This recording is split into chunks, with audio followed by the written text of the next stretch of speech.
Next जो part है that is part 2 इस वीडियो का। मैं अभी इसको नोटबुक में करवा रहा हूँ। तो देखिए आपके सामने जो फिगर है दैट इज़ क्वेश्चन 9 की है, जो आपके बिल्कुल टेक्स्ट बुक में दी गई है। और क्वेश्चन 9 में पूछा है कुछ फिगर से रिलेटेड क्वेश्चन है, तो हम उसके आंसर देने हैं। तो हम सबसे पहला आंसर की अगर बात करें तो पहला पूछा है इस एंगल 1 एडजेसेंट टू एंगल 2। क्या एंगल 1 जो है वो एंगल 2 से एडजेसेंट है? तो मैंने आपको बताया कि अगर एडजेसेंट एंगल की जो डेफिनेशन है वो कुछ इस तरह से है कि अगर उस फिगर की बात करें अगर एडजेसेंट एंगल की, तो ये इस तरह से होती है कि उसमें एक कॉमन वर्टेक्स होना चाहिए, ठीक है, कॉमन पॉइंट होना चाहिए। जैसे कि यहाँ पे मान लीजिए हो O, और उसके जो दो आर्म है, दो साइड्स है, जैसे OA और OB मान लीजिए, ठीक है, और वो होने चाहिए और उनके कॉमन साइड यहाँ पे इस तरह से होनी चाहिए। ये जो फिगर है वो एडजेसेंट एंगल के लिए है, ठीक है। अब हम इसको मैच करके देखते हैं हमारी फिगर से कि क्या एंगल 1 एंगल 2 से एडजेसेंट एंगल बना पाता है कि नहीं। तो देखते चलिए, यहाँ पे मैं पॉइंट रख रहा हूँ दैट इज़ पॉइंट A, फिर यहाँ पे इसको O ले लेता हूँ, तो मैंने यहाँ पे O लिखा है। फिर ये जो C है यहाँ पे मैं C रख रहा हूँ, ठीक है, और यहाँ पे E रख रहा हूँ। अब एंगल की पोजीशन को भी रख देते हैं that is angle 2 and here is angle जो है दैट इज़ एंगल 1, ठीक है। तो देखो इन OA और OE का कॉमन पॉइंट है O, फिर OA और OE का जो कॉमन साइड है वो है OC। तो कॉमन वर्टेक्स होना, कॉमन साइड होना, ये दोनों के दोनों कंडीशन एडजेसेंट एंगल को फिट रहती है, ठीक है। तो हम कह सकते हैं कि यस कि angle 1 is adjacent to angle 2, ठीक है। तो इसमें हमारा यस आएगा। अब इसी तरह से मैं ये एडजेसेंट एंगल की फिगर है, अगर किसी को नहीं समझ में आया तो मैं रिपीट करता हूँ। ये एडजेसेंट एंगल की आइडियल फिगर है और हमने सिर्फ इतना किया है कि जो टेक्स्ट बुक में जो फिगर दी गई है उसको जस्ट हमने जो है कंपेयर किया है, और कंपैरिजन में हमको ये कंक्लूजन मिला कि ये जो एंगल 1 जो है वो एंगल 2 का एडजेसेंट एंगल बन पाता है, इसलिए हमें यस लिखना पड़ेगा, ठीक है। अब सेम वे हम आंसर 2 को चेक करेंगे। तो चलिए आंसर 2 जो है वो है इस angle AOC adjacent to angle AOE। तो देखो हमें पूछा गया है कि एंगल AOC क्या वो एंगल AOE से जो है आपको एडजेसेंट बना पाता है। तो चलिए एक और बार चेक करते हैं। तो एंगल AOC और एंगल दूसरा एंगल है एंगल AOE।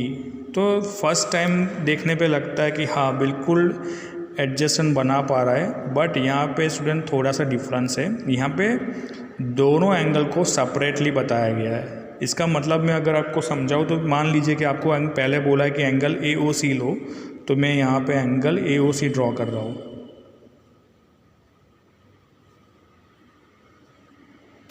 ठीक है। अब दूसरा जो एंगल है वो कौन सा है, एंगल एंगल AOE। दूसरा जो एंगल है वो आपका ये है एंगल AOE, ठीक है। तो देखो एडजेसेंट एंगल की दो कंडीशन है। पहले तो कॉमन वर्टेक्स होना चाहिए। तो चलिए जानते कि इनका कॉमन वर्टेक्स है, हाँ है, कॉमन वर्टेक्स आपको O मिल रहा है। लेकिन दूसरा कंडीशन क्या है कि भाई आपको इस तरह से OC की तरह, ठीक है, एक कॉमन साइड होनी चाहिए, ठीक है। तो ना यहाँ पे कोई कॉमन साइड है ना यहाँ पे कॉमन साइड है, यानी जो कॉमन साइड वाली जो कंडीशन है कि बीच में जो भी हो, यहाँ पे अगर यहाँ पे कुछ दिया है सेम चीज़ इसी एंगल में भी होनी चाहिए, ठीक है। तो वो मैच नहीं करती। तो कंडीशन नंबर 2 कि दोनों एंगल का कोई भी कॉमन साइड नहीं है, ठीक है, तो ये चीज़ मैच बिल्कुल भी नहीं करता, ठीक है। हाँ अगर एंगल AO की जगह एंगल COE दिया होता तो मैं बोल सकता, एंगल A की जगह C दिया होता तो मैं डेफिनेटली बोलता कि हाँ भाई ये कॉमन साइड यहाँ पे जो है वो मैच कर रहा है, ठीक है। तो ये मैं एडजेसेंट एंगल बोल दूँगा, बट यहाँ पे C नहीं दिया है, यहाँ पे दिया है A, ठीक है। तो इसमें आपका जो आंसर आएगा वो आएगा नो, ठीक है। मैं फिर से समझा दूँ कि वर्टेक्स वाला पॉइंट है डेफिनेशन के हिसाब से सही बैठता है कि भाई हाँ कॉमन वर्टेक्स है, बट कॉमन साइड वाला पॉइंट जैसे कि आप देखो कि एंगल AOC और एंगल COE में कॉमन जो साइड है आपका ये है OC, ठीक है, क्योंकि इसके दो आर्म हैं OE और OA, उसका कॉमन साइड OC, वो यहाँ पे फिट नहीं बैठ रहा। अगर ये C दिया हो रहा है की जगह तो मैं बोल सकता कि ये बिल्कुल भी एडजेसेंट एंगल है, बट यहाँ पे A दिया है तो ये एडजेसेंट एंगल नहीं है। अब चलिए आंसर 3 की तरफ जाते हैं, ठीक है। आंसर 3 में क्या पूछा है हमसे, do angle COE and EOD form a linear pair. Okay, चलिए लीनियर पेयर की अगर मैं बात करूँ तो देखो लीनियर पेयर का सबसे पहला जो अब हम बोलते हैं कि that linear pair of angle, ठीक है। अगर हम उसकी अभी हमने प्रीवियस वीडियो में एक डिस्कशन हुआ था कि लीनियर पेयर का क्या होता है। तो देखो ये लीनियर पेयर का मैं बता दूं कि एक ये जो चीज़ है यहाँ पे कि दोनों साइड जो है एक दूसरों के दो, ये जो आर्म्स रहते हैं वो एक दूसरे के अपोजिट होने चाहिए। यहाँ पे ये कॉमन वर्टेक्स रहता है, ठीक है, और ये कॉमन साइड रहती है। तो आप कह सकते हो कि यहाँ पे जो भी एंगल बनेगा वो लीनियर पेयर ऑफ एंगल ज़रूर होंगे। तो चलिए चेक करते हैं। सबसे पहले बोला गया है ये जो फिगर मैंने ड्रॉ की है वो लीनियर पेयर ऑफ एंगल के लिए है, ठीक है, एक आइडियल फिगर है, ठीक है। तो अभी देखते हो इसको कंपेयर करते हैं टेक्स्ट बुक में दी गई फिगर से। सबसे पहले बोला है एंगल COE, चलिए यहाँ से देखते हैं COE, ठीक है। तो मैं यहाँ पे लिख देता हूँ CO और ये E, ठीक है। दूसरा बोला है EOD, EO और यहाँ पे दिया है D, ठीक है। तो देखो इसको मैं ये जो है ये लीनियर पेयर फॉर्म करेगी, क्योंकि मैं इसको आपको दूसरे तरीके से यहाँ पे ड्रॉ करके बताता हूँ कि कैसे लीनियर पेयर ऑफ एंगल बन रही है। Sorry for this rough drawing, ठीक है। यहाँ पे O है आपका, ठीक है। यहाँ पे आप अब देखो ये जो C लिखा है ना वो मैं यहाँ पे लिख देता हूँ, ठीक है, और ये जो D लिखा है उसके सामने है बिल्कुल, तो यहाँ पे लिख रहा हूँ, ठीक है। तो देखो ये जो E बन रहा है ना आपका ये वाला फिगर वो मैं यहाँ पे लिख रहा हूँ।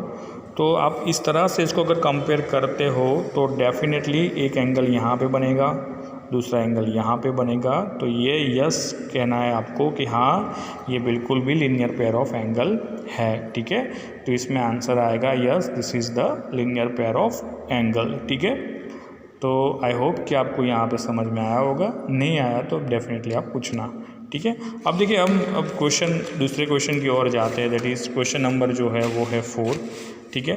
और 4 क्या बोल रहा है, सी 4 जो है वो है R angle BOD and angle DOA supplementary, ठीक है। सप्लीमेंट्री के लिए हम सीधे सीधे जानते हैं कि यार इस तरह से एक लाइन होनी चाहिए, ठीक है, बीच में अगर कोई पॉइंट है तो इट्स ओके, ठीक है। तो चलिए जानते हैं सबसे पहले O यहाँ पे मैं लिख देता हूँ, ठीक है, 180 होना चाहिए, ठीक है। और सप्लीमेंट्री है यानी इस तरह से स्ट्रेट लाइन एंगल की बात हो रही है यहाँ पे, इसे हम स्ट्रेटन एंगल भी कहते हैं। तो चलिए फर्स्ट है RBOD, ओके। तो चलिए अगर मैं स्टार्ट करूँ, अगर मैं यहाँ पे sorry for that angle BOD, okay, angle BOD, तो अगर BO, ठीक है, BO है, BO और यहाँ पे थोड़ा सा D दिया गया है तो मैं यहाँ पे लिख देता हूँ D, ओके। एंगल BOD और एंगल DOA,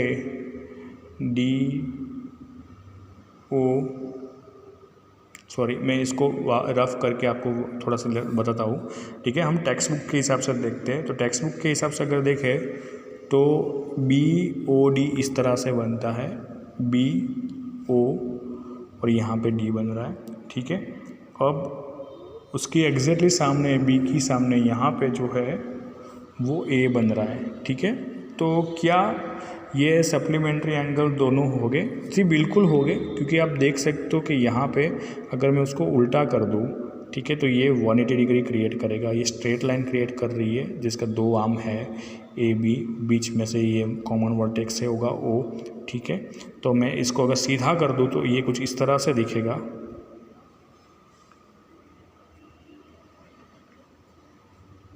ये वाला, ठीक है। तो बिल्कुल ये स्ट्रेट लाइन सप्लीमेंट्री एंगल है, आप इसको लीनियर पेयर ऑफ एंगल भी बोल सकते हो, बट लीनियर पेयर में थोड़ा सा ये टेढ़ा होता है, ठीक है। ठीक है, तो दैट इज़ ओके, बट ये बिल्कुल यहाँ पे मुझे यस लिखना ही पड़ेगा कि हाँ ये 4 नंबर जो है बिल्कुल भी यस है, ठीक है। अब 5 नंबर की ओर जाते हैं हम लोग।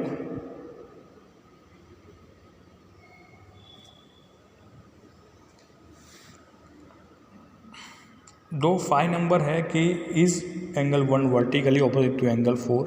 देखिए, तो वर्टिकली ऑपोजिट के लिए जो हमारी आइडियल फिगर रहती है, जो हम मानते कि ऑपोजिट एंगल फेयर, ओके,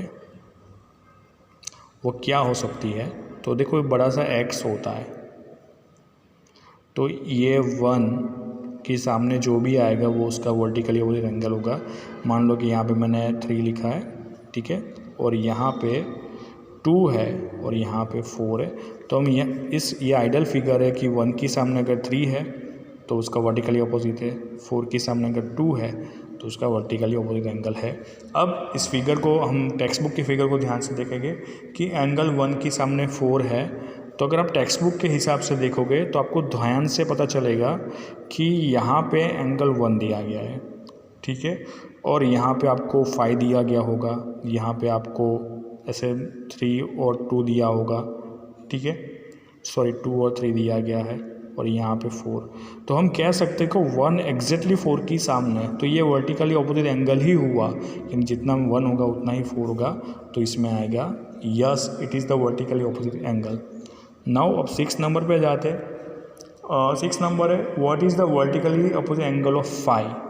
तो इसी फिगर में देखते हैं, तो पूछ रहे कि 5 की ऑपोजिट क्या हो सकता है, क्या कौन से 2 एंगल जो है वो 5 के ऑपोजिट में होंगे, ठीक है। अब यहाँ पे देखो, अगर इसको मैं 5 मान लूँ तो 5 यहाँ 2 के सामने 4 होना चाहिए, तो उसका वर्टिकली ऑपोजिट है।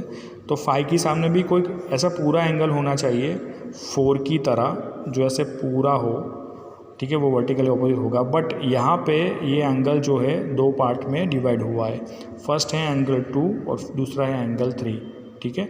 अगर ये एक होता और कुछ और नाम दिया होता, मान लो इसका नाम 6 दिया होता, तो मैं बोल सकता था कि 5 का वर्टिकली ऑपोजिट एंगल 6 है, बट यहाँ पे वो 2 पार्ट में डिवाइड है, तो हम ये कह सकते हैं कि vertically opposite angle of 5 is angle 2 plus angle 3।